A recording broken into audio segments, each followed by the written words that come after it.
enjoying your Wednesday afternoon with us here on Kababayan LA. I'd like to remind everyone we are also on Twitter, twitter.com/Janelle. So if you want to get information about the Filipino-American community here, also about Filipinos in the Philippines, and also about opinions and thoughts, issues being discussed by Filipinos worldwide, there we are, twitter.com/Janelle. So this afternoon on the show, as promised, we are going global. Kanina po, kinamusta natin ang ating mga kababayan sa Haiti. Ngayon naman, kamustahin natin ang ating mga kababayan sa Saudi Arabia. We have via Skype this afternoon on the show, Casiano Mayor is an author. He wrote the book The Gypsy Soul and Other Essays, and he is also the editor for Saudi Gazette. Magandang hapon sa iyo, Casiano, and I guess it's good evening there in Saudi right now. Yeah, it's good evening here. All right. Casiano, kamusta naman ang pamumuhay ba ng mga kababayan natin dyan sa Saudi?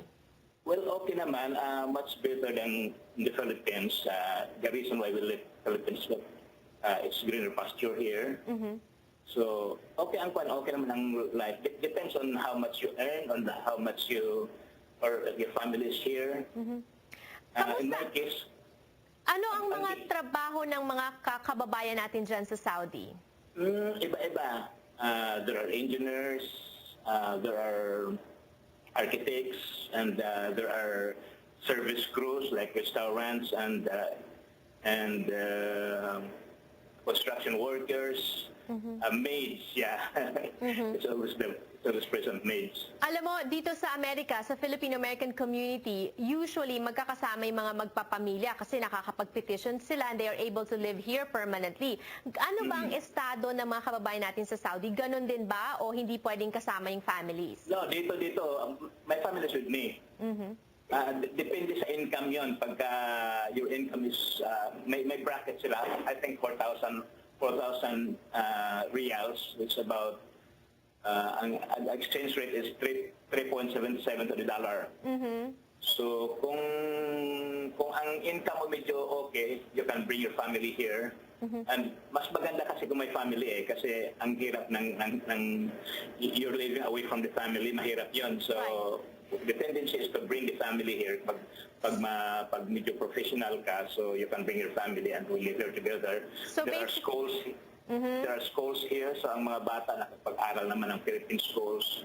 Ang iba sa British schools, but ang mga British schools, American schools are very expensive schools. So ang tendency talaga is you bring the child to a Philippine school. Alright, so basically, if you can afford it, why not? Bring your family over. Pero hindi ba mahirap ang buhay? Kasi syempre, iba ang relihiyon, iba yung mga pinagdiriwang nilang mga holidays.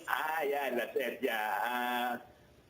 We have this quite, I don't know if it's secret, but it's an open secret, I think. We have churches here, but it's clandestine. We hold prayer meetings some other days, but it's not open. You cannot do it openly. So we hold it in some houses. I'm a Catholic, so we have actually tonight I should be in our church, but because of this interview, I have to forgo it. Ay, naku, sorry. Pero, okay, no problem. So, secret ang going to church, and I understand secret din ang pag-celebrate ng Christmas, for example. Yeah. Secret din yan. Pero, we have Noche Buena. Pero, kwan yun. Pero, clandestine ulit, secret ulit. So in short, na idaraos naman. Now, Casiano, I am thinking that these are the stories that we can read about in your book, The Gypsy Soul and Other Essays. Tell us about the book. It's about the social and political malaise in the Philippines, some experience of the OFWs, the migrant workers, and some of my personal experience. Nostalgia is about the place where I came from.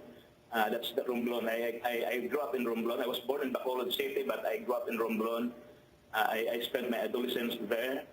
And one of the essays I wrote about the village called Hinablan, where I grew up. Okay. That said, Casiano, let me give you 3 other questions, and we answer very quickly. No, what do you miss the most about the Philippines? It's not your family because your family is with you, but ano bang pinagdaraanan ng mga kababayan natin dyan? What do they miss the most about the Philippines?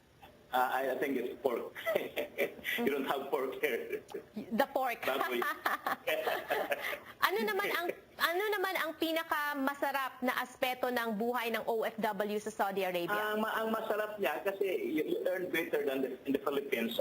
I left the Philippines. I was an editor in the Philippines for a newspaper called Today. But the income was so small that it's so difficult to keep body and soul together. So in 1999, I decided that I told my wife, I think it's time for us to go now, because I never thought of going abroad before. I never dreamed of going abroad. But difficult times in the Philippines will force you to go abroad. Dito kasi makakabili ka ng kotse. I can buy a car in the Philippines, but here I can buy it here. That said, Casiano, marami sa ating mga kababayan all over the world, they still think of retiring in the Philippines. Iyan din ba ang inaasam ng ating mga kababayan sa Saudi? Depende kasi some Filipinos sir are aiming for going to the United States or Canada or elsewhere. Kasi ang dilema ng Filipinos dito is that it's so difficult to go back.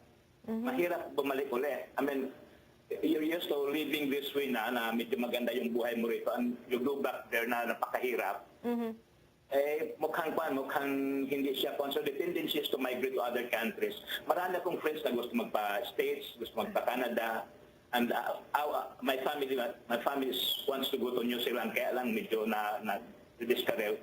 We're supposed to be there last year, but recession hit my wife has an application in New Zealand, but recession hit here, so all right. na-discouraged kami. We wish you all the best sa plano nyong yan, at good luck and congratulations again for the book, for the launching of the book, and we wish you the best on that too, and more power to you. At ikamusta mo na lang kami sa aming mga kababayan dyan sa Saudi Arabia.